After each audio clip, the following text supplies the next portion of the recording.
eu vou falar de um assunto bem importante aqui para vocês. Muito importante. O que que eu posso reajustar? O que que eu posso reajustar? O que que eu posso mudar aqui no contrato? O que que eu posso mudar no contrato? E eu vou falar, gente, o que que diz a Lei 13.003 de 2014 e as suas resoluções, não é? Por quê? Porque nessa lei, ela prevê que será regulamentada para ser cumprida. E assim foi feito. Ela foi regulamentada e ela já ganhou resolução que alterou resolução. A última resolução é a 512, aí de 2022, que vem norteando as nossas negociações. Estamos em período de negociação. Nara, até que dia eu posso mandar a minha proposta para entrarmos em negociação? Até 30 de março, tá? Agora, quanto antes, melhor. Quanto antes você provocar essa negociação, melhor. Tem que terminar as negociações até 30 de março? Seria ótimo, mas se já foi provocada até 30 de março, tá tranquilo, nós vamos conseguir reajustar. Bom, vamos lá, vamos chegar aos 15. Quem quer saber aí, quem quer saber, levanta a mãozinha. Quem quer saber o que eu posso pedir de reajuste? O que a lei me protege para pedir reajuste? Eu posso pedir em tudo, mas o que realmente a lei protege para solicitar o reajuste? Taxas diárias, materiais, medicamentos? O que que eu posso pedir? E vamos começar definindo o que são parâmetros em um contrato.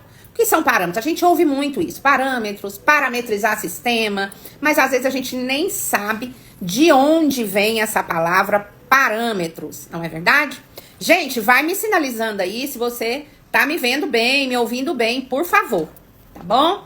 Então, olha só, gente, parâmetros é tudo que foi acordado no contrato que vai interferir no faturamento. Então, é tudo. O objeto do contrato é parâmetro, todos os códigos que foram contratados é parâmetro, data de pagamento é parâmetro, se vai com nota fiscal antes, se vai com nota fiscal depois é parâmetro. E os parâmetros remuneratórios, que é quando ela escolhe a tabela que vai ser usada para remuneração, ou tabela própria para remuneração, ou acordado, ou os pacotes, não é? Como que vai pagar o material, o medicamento, como que vai pagar as taxas, quais são as instruções das tabelas de taxa, que isso também é importante, as instruções da tabela contratada. Você quer ver um problema? Por exemplo, muita gente abre lá a tabela própria do Bradesco, a THM, e esquece de olhar as instruções daquela tabela. A mesma coisa, a TGA. Esquece de olhar as instruções. E as instruções fazem parte do parâmetro remuneratório, sim ou não? Então, guarda essa informação, por favor. As instruções, faz sentido para você eu te falar, as instruções fazem parte do parâmetro remuneratório? Sim ou não? Pode discordar, viu, gente? Aqui não tem problema nenhum discordar. Você acha que sim? Me responde aí, se sim. Então, o que que acontece? A Lei 13.003 de 2014 e as suas resoluções diz o seguinte: tambores, olha só, ó o ouro. Só quem tá aqui vai ter essa informação, hein? Atenção, abram bem seus ouvidos, olha o ouro que eu vou entregar agora. A resolução diz o seguinte, que as negociações devem ser feitas nos primeiros 90 dias do ano, né? De 1º de janeiro a 30 de março, que o índice que a ANS impõe é no mínimo o IPCA. Para você fazer essas negociações, o seu contrato tem que ter uma cláusula prevendo a livre negociação. Parênteses. Nara, tem contrato que não prevê livre negociação? Tem. Aqueles contratos que você credenciou por edital, por exemplo, aqui em Brasília, os tribunais, o GDF, se você tem aí algum contrato com a prefeitura, com o estado, contratos feitos via edital, não prevê livre negociação. Olha que coisa interessante. Então, esses contratos, Polícia Militar, Bombeiros, esses contratos não serão negociados, ok? Ok? Tranquilo? E todos os outros prevê livre negociação. E, geralmente, eles têm duas cláusulas. Primeira cláusula, em relação a isso, né? Em relação às negociações, reajustes. Uma cláusula é livre negociação entre as partes. Outra cláusula, Caso não haja negociação, o reajuste será de 40% do IPCA, de 30% do IPCA, ou INPC, ou seja lá o que for. Como hoje, um aluno falou para mim assim, o IPCA passa de 4%, né? É 4,70% o IPCA desse ano. E eu tive um reajuste de 3,4%. Pode? Poder, assim, não. Mas, se foi na livre negociação, pode. Tanto para cima quanto para baixo. Ok? Beleza? Dito isso. Ah, Nara, mas e esses que tem a cláusula que se não houver a livre negociação será 30% do IPCA? Essa cláusula é ilegal, porque o contrato é soberano, mas nenhuma cláusula é superior à lei, não é? Não é verdade? Então só são válidos cláusulas legais, ok? E o que mais diz a lei? Diz que os honorários serão reajustados conforme o IPCA. Então, vou repetir. O que diz a lei? Que os honorários serão reajustados conforme o IPCA. O que isso quer dizer? Que o parâmetro que eu tenho direito de solicitar reajuste e de cobrar um reajuste mínimo, pelo menos o IPCA, chama honorários. Então, eu não posso... Gente, isso não quer dizer que é só cirurgia e consulta, não, tá? Tudo que é remunerado pela CBHPM, pela THM, pela TGA, pela AMB, são considerados honorários nesse momento, tá bom? Não é... SADT também tem honorários ali, ok? Beleza? Muito bem. Nara, mas eu posso solicitar um reajuste no material, no medicamento, na UPME, na taxa? Olha, poder pode, mas esses parâmetros você vai negociar a qualquer índice ou a nenhum índice. Um aumento, por exemplo, o filme radiológico, você pode usar aí como parâmetro o valor atual da CBR, que já muda em abril. Uma taxa, não é?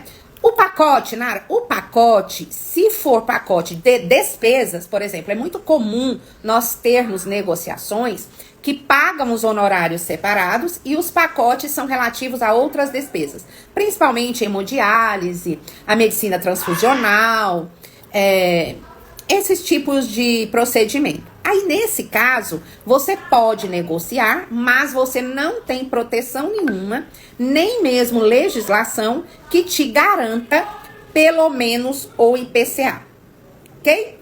Então, o parâmetro que eu tenho a proteção, a legislação que me dá pelo menos um índice, são os honorários, ok? São os honorários. Todo o resto eu posso negociar, mas eu não tenho lei, eu não tenho índice, correto? Isso por que que eu tô contando isso pra você? Porque outro dia eu peguei uma carta de reajuste, onde a clínica lá pedia pra tudo 4 ponto tantos por cento e a mesma carta pra todo mundo. Não façam isso. Isso não funciona.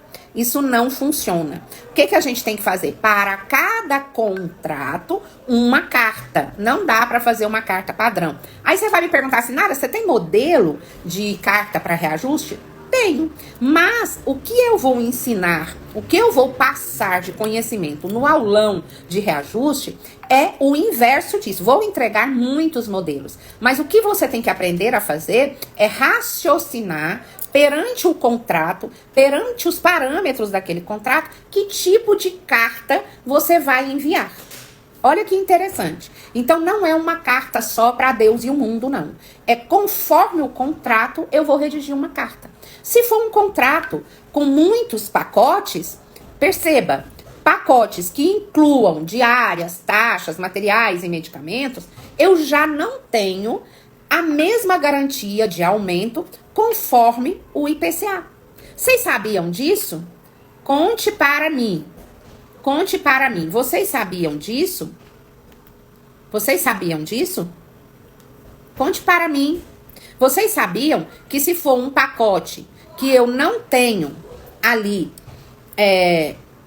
que eu tenho, na verdade, se for um pacote que eu tenho taxa, diária, medicamento, eu não tenho a garantia do acréscimo mínimo do IPCA. Sabia? Por quê? Porque a garantia desse acréscimo mínimo é apenas para os honorários. não é? A Eduvir sabia porque é minha mentoreada. Não é? Então, Nara, mas e aí? Bom, aí você vai, se ele tem a cláusula da livre negociação, não é? Então você vai propor ali um valor, mas você não vai falar em IPCA para esse pacote. Entende? Para esse pacote, você tem 1000 argumentos, né? A empresa tem novos equipamentos, a empresa renovou, a empresa investe em treinamento. Você tem 1000 argumentos, mas não serve o argumento do IPCA para essa situação. Como não serve o argumento do IPCA para taxas. Ah, Nara, mas eu não tenho a taxa, por exemplo. Uma vez eu fui fazer negociação para um hospital e nesse hospital ele tinha taxa de gases medicinais, mas ele não tinha todas as vazões. Aí pensa o tanto de dinheiro que esse hospital perdia.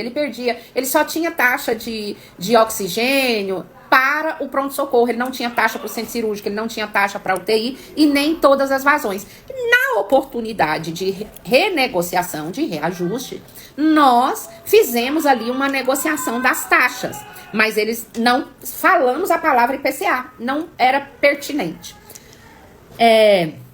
A Gildete perguntando aqui, qual a referência para as taxas? Então, taxa, não existe uma tabela que a Associação Médica Brasileira divulgou. Publicou, certo? Então, aqui em Brasília, nós temos um sindicato, que é o Sindicato Brasiliense de Hospitais e Casas de Saúde Particulares de Brasília e Distrito Federal, que tem como sugestão uma tabela de taxas. Então, a maioria dos contratos aqui de Brasília adotam essa tabela, que é uma sugestão do sindicato. E essa tabela já vem com as suas instruções. Atualmente, os tribunais, o STF, o STM, o STJ, já sugerem a tabela de taxas com as suas instruções.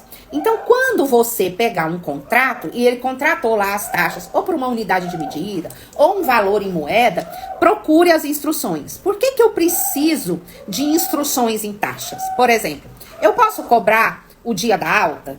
O que diz a instrução? Eu tenho acréscimo na taxa caso ela seja oferecida em horário especial?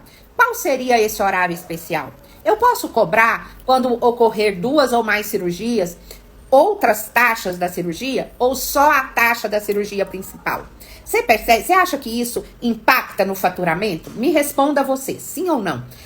A instrução da tabela de taxas impacta no faturamento de um hospital? Sim ou não? Não é? A diária é 24 horas, eu tenho horas excedentes. Se eu tiver horas excedentes, como cobrar essas horas? Ela pode ultrapassar o número de diária?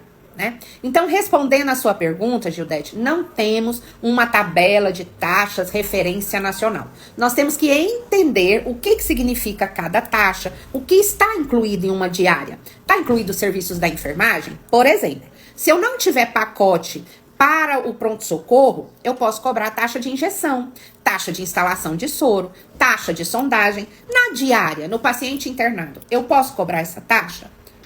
Sim ou não? Vai depender da instrução da sua tabela de taxas, né? Então, olha que legal. O que eu tô falando para você? Pegou o seu contrato, ou leu um edital, ou qualquer coisa do gênero, não se liga apenas nos valores.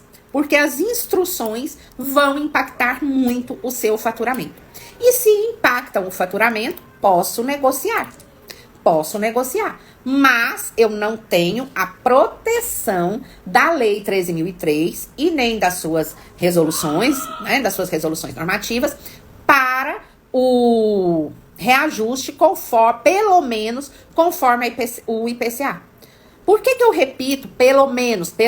Por quê? O IPCA, gente, é o índice de preço ao consumidor amplo, é a inflação. Então, se eu faço um reajuste onde eu aplico exatamente o índice de inflação do período anterior, eu estou reajustando ou eu estou só corrigindo o valor? O que você acha, assim, na sua opinião? Se eu aplico apenas o índice IPCA, eu estou reajustando o valor desse parâmetro ou eu estou apenas corrigindo esse valor? Eu quero a sua opinião. O que você me diz? E essa opinião, exatamente, Suelen, eu estou apenas corrigindo. Então, isso quer dizer que quando eu não consigo corrigir o honorário, no mínimo, pelo IPCA do período, eu estou perdendo dinheiro. Eu estou deixando esse honorário cada dia mais mal remunerado.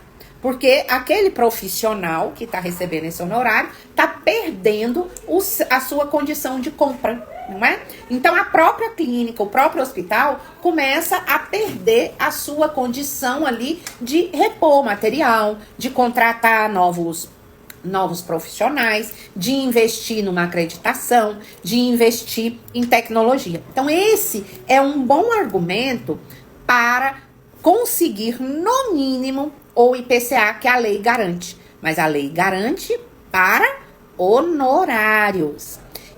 Então, olha só, eu peguei uma carta de reajuste, onde a pessoa escreveu uma carta só, né? E ela só ia endereçar para cada operadora, quer dizer, isso ia funcionar? A resposta é não, né? Para começar, a resposta é não, porque a carta tem que ser feita, confeccionada a partir do contrato. E você sabe que cada contrato tem ali a sua particularidade, não é verdade? Então, eu preciso eu não posso fazer a mesma carta para todo mundo. Outro problema, ela vinha pedindo nessa carta exatamente o IPCA do período. Então, ou seja, ela não queria mais nada. Ela não queria um reajuste. Ela queria apenas a correção do valor. E aí você pode dizer assim para mim, Nara, pois ela já tá querendo é muito. A maioria das operadoras não estão dando nem isso. É verdade? É verdade. Por quê? Porque quando a operadora faz a contraproposta para você, não, vamos reajustar aí 2%, 3%, né? E você aceita, esse reajuste da operadora entra como um acordo entre as partes. Tanto que o aditivo que você recebe é, conforme negociação entre as partes, o reajuste será não é? E não é verdade.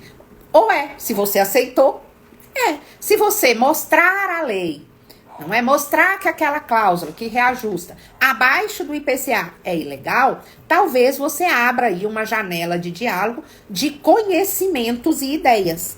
E não de uma relação onde um lado tem o poder econômico e o outro lado não. Ou seja, um lado entra com o pé, não é? E o prestador entra com a outra parte do corpo humano, que eu não vou repetir aqui, mas vocês sabem qual é, não é? Não é verdade?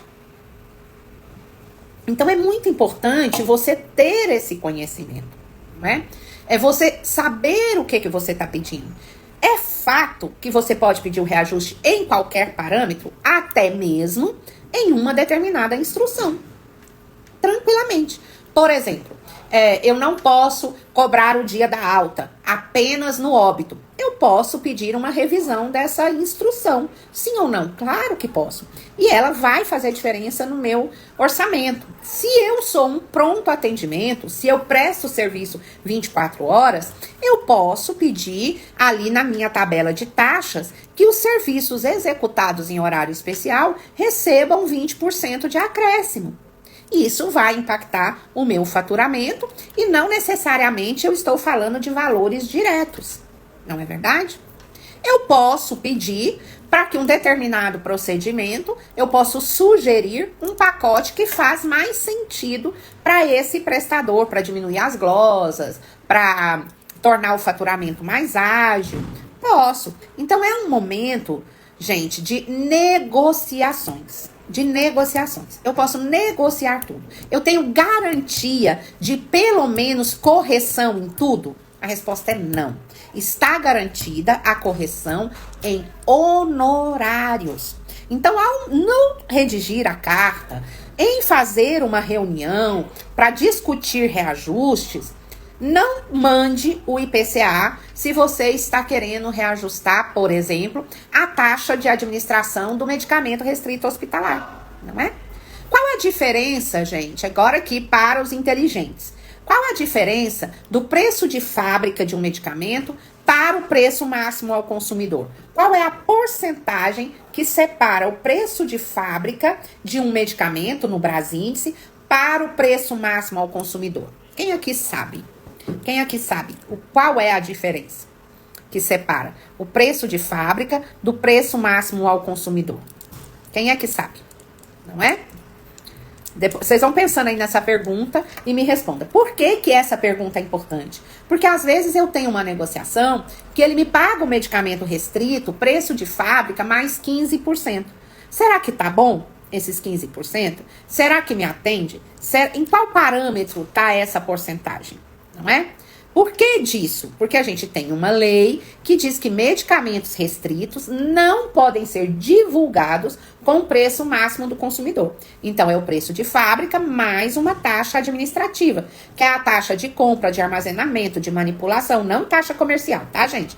Porque nenhuma clínica, nenhum hospital pode ser visto como comércio de material e medicamento, ok?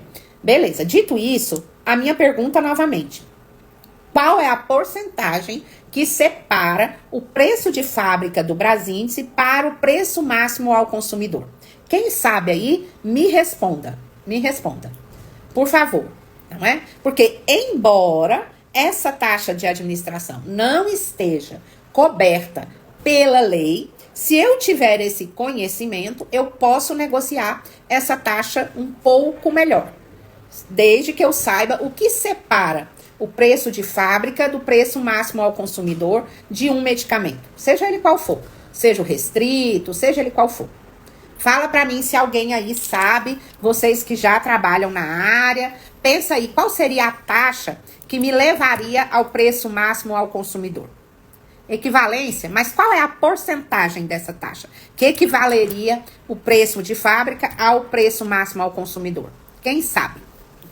Eu tô aguardando essa resposta. Vamos ver se tem alguém aí que sabe, que lida já nesse universo de contas médicas e tem esse conhecimento. Exatamente. Tá aqui do Eblin, né? Não sei como é seu nome. Tá aqui, 38,24%. É isso que separa o preço de fábrica do preço máximo ao consumidor. Dificilmente uma operadora vai te dar essa taxa.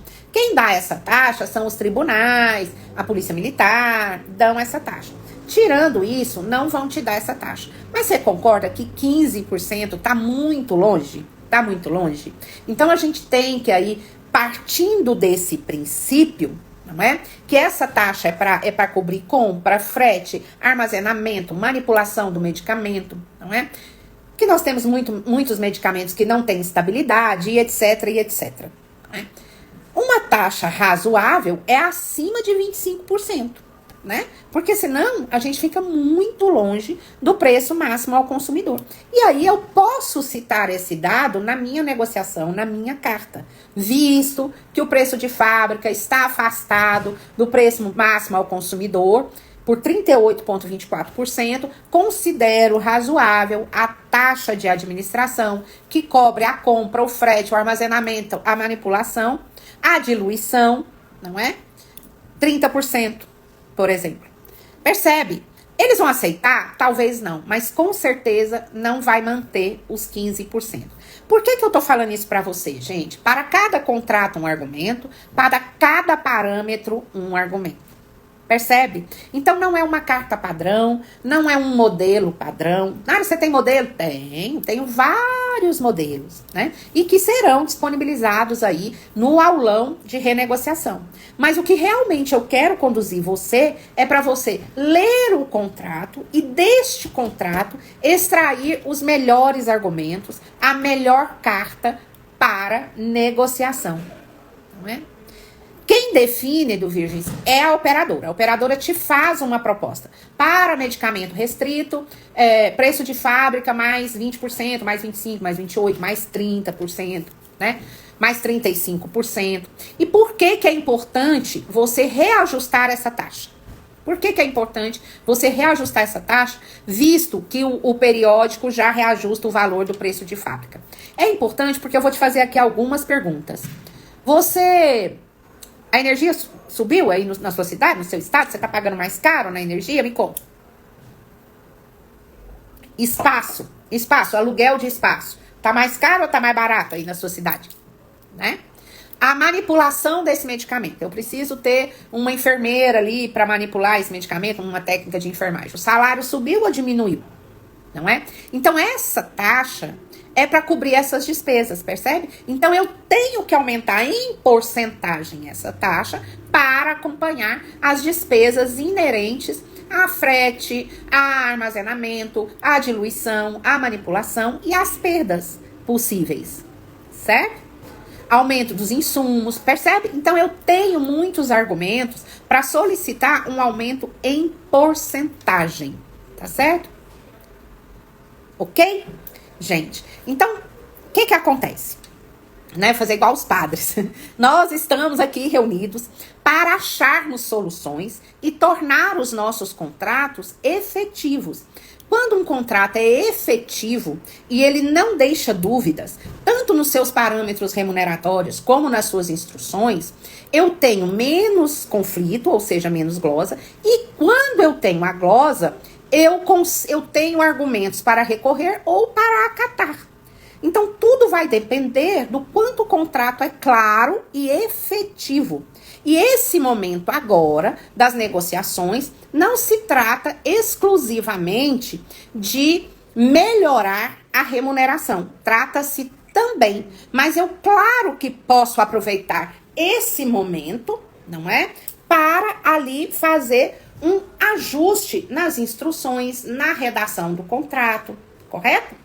Claro que eu posso fazer isso e claro que eu posso também aproveitar e apresentar novas especialidades. Porém, eu não recomendo que você faça aditivos ao mesmo tempo. Porque, às vezes, um aditivo pequeno vira uma moeda de troca muito grande. Então, primeiro, negocie o contrato que você já tem e em seguida, faça uma outra proposta de aditivo, de mudanças que você necessita para incrementar esse contrato. Não misture os dois assuntos, tá certo? Mesmo ao mesmo tempo, faça outra carta, outra redação. Agora, para todo reajuste, você tem que ter argumentos pertinentes. Vocês viram aqui que para a taxa de administração, eu trouxe um argumento pertinente. Sim ou não? Para uma mudança na instrução da tabela, eu tenho que ter um argumento pertinente. Para a aplicação de um reajuste acima do IPCA, eu tenho que ter um argumento pertinente. Então, o que eu estou dizendo para vocês? Sim, eu sempre vou fazer uma carta de reajuste conforme cada contrato. Sempre.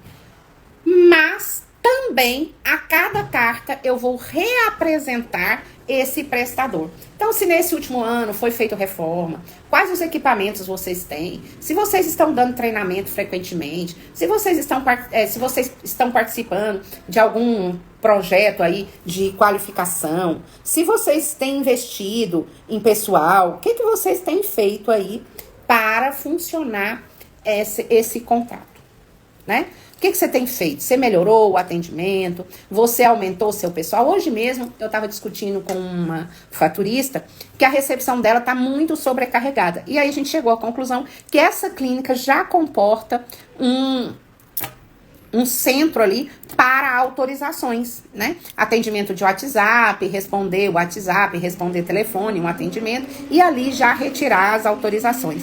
O que é isso, gente? É um investimento. É mais dinheiro, é mais funcionário, é mais espaço, não é? Dito isso, eu preciso melhorar os meus contratos. E esse é um excelente argumento. Né? Foi investido em mais pessoal para que o atendimento ficasse melhor, temos investido em treinamento de atendimento ao público, temos investido em treinamento de faturamento para diminuir as glosas, quantos por cento diminuiu essa clínica, por exemplo. A gente fez lá uma comparação, nós aumentamos o faturamento em 3 meses em 10% e nós diminuímos drasticamente as glosas. Então, o que significa isso? Que a clínica aumentou em qualidade. Então, ela já tem argumentos para cobrar um bom reajuste, para se tornar referência ali junto à operadora, certo? Dito isso, ficou claro para você que você tem apoio da lei, conforme o IPCA, para honorários. Todos os parâmetros podem entrar na negociação, desde que eu tenha argumento com pertinência, não é? Para justificar. O IPCA não reajusta nada, ele só corrige os valores. né? Então, eu tenho que, quando fizer a minha proposta, não dar de cara com a porcentagem do IPCA, não. Eu tenho que pedir acima do IPCA, porque isso seria um reajuste. Não é? Se eu conseguir apenas o IPCA, é uma correção. Se o reajuste for abaixo do IPCA, eu estou diminuindo o meu poder de compras. Certo? Então, muito ouro entregue aqui nessa live. Quem gostou aí, quem tem perguntas para fazer, vamos lá. Quem gostou, bate palma. Eu tenho certeza que eu trouxe informação que você não tinha ou que você não tinha tanta clareza assim. Sim ou não? Quem gostou? Tô esperando as palmas, gente. Sim, sou vaidosa. Não é? E eu estou vindo aí com uma aula, um aulão de renegociação, onde eu vou te ensinar a ler o contrato e, a partir do contrato, criar a sua carta de reajuste. Visto que a carta para o reajuste, para a negociação, tem que partir da realidade daquele contrato, tá certo? Quem tem interesse aí, gente, deixa escrito aí pra mim, aulão. Quem tem interesse em ter mais informações, mais interesse em participar desse aulão de renegociação, para você aprender a ler o contrato e dele construir a sua carta. Não é? Porque eu não estou com o seu contrato em mãos. Então, claro que eu vou te oferecer vários modelos. Mas o mais importante do que modelo é você saber raciocinar a partir daquele contrato. Nós vamos te chamar aí, tá bom? O Rian tá falando aqui. Nós vamos chamar vocês que querem mais informações. Quem quer mais informação sobre o aulão de reajuste, que eu vou trazer ali já na primeira semana de fevereiro, para salvar a sua negociação de reajuste? Diz pra mim, quem quer? Quem realmente quer? Tá? Gente, agora aquele nosso papinho, né? Só de reflexão mesmo. Por que às vezes a gente não consegue o que a gente quer? Né? Por que às vezes a gente não consegue o nosso melhor emprego? Por que a gente não consegue a nossa conta bancária? Uma vez que nós fomos feitos para sermos prósperos, não conseguimos conquistar as pessoas que a gente quer, né? Do nosso lado. Porque as nossas mágoas, os nossos traumas nos paralisam. Outro dia eu fui num passeio diferente com uma amiga, e aqui em Brasília é até tranquilo. E nós entramos num determinado bairro aqui, que é bem assim, favelinha, né? Ela falou, nossa senhora, se entrar num lugar desse no Rio, eu já tava morta. E ali ela já entrou num pânico. E isso me trouxe essa reflexão. Quantas coisas da sua história te paralisa? Não é? E aí você fala assim, eu perdoei a pessoa, eu já até esqueci. E o ser humano, ele não perdoa esquecendo, sabia? Porque a gente não esquece, né? O ser humano perdoa quando ele convive com aquela diferença e aquilo já não interfere na vida dele tão forte, não é? Por que eu trouxe essa história aqui para você? Porque nas negociações, a gente precisa ter esse raciocínio, né? Não é sobre mim, não é sobre o outro, são negociações, eu preciso conviver com a diferença, não é nada pessoal e nada da negociação, sendo sim ou não, pode me atingir emocionalmente, pode ter poder sobre o meu estado emocional. Quer saber mais sobre o aulão? Quem mais quer saber sobre o aulão de renegociação para que você realmente domine os seus contratos e, a partir dele, fazer as suas propostas de forma efetiva?